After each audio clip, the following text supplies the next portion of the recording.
Today I want to talk about preparing for your stock take.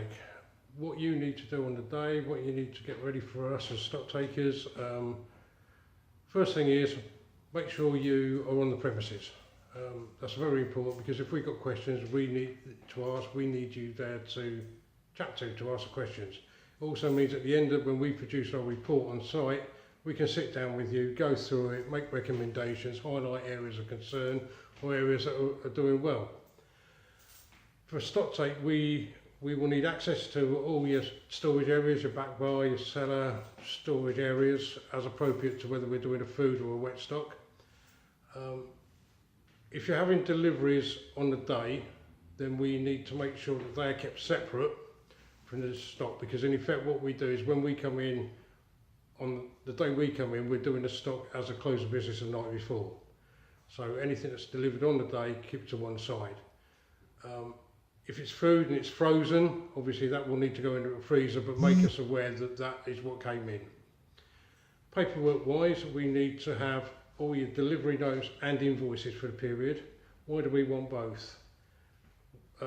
We need the invoices so that we get the correct cost price. We need the delivery notes so that we can double check that we've got all the invoices, but there's also a chance that if you had a brewery delivery the day before we arrived, you might not have had that invoice yet, so we will use the previous cost price you had. We need your allowances, so whether you're keeping them yourself in your manual book or using one of our books, we need that up to date, filled out so that it's there and you've checked through. It's also a good idea if you check through it regularly, you can see what your staff are writing down so you keep on top of it. We need your take-ins on the day.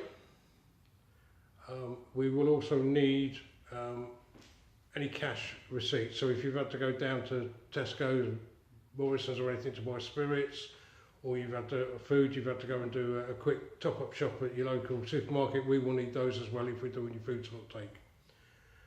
We would rather have more information on the day of stock take than less. The other thing is to try and keep your storage areas tidy. If we're going down into the cellar, make it so that we can actually get to all the stock.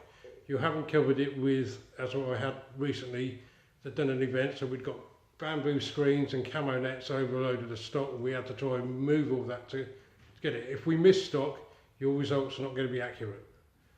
So that's what we need. So on the day, we need all your paperwork for the period, your take-ins for the period, access to all your stock areas, and most importantly, keep the stock that is arriving that day separately, and try to tell your staff not to start stocking up until after we have finished.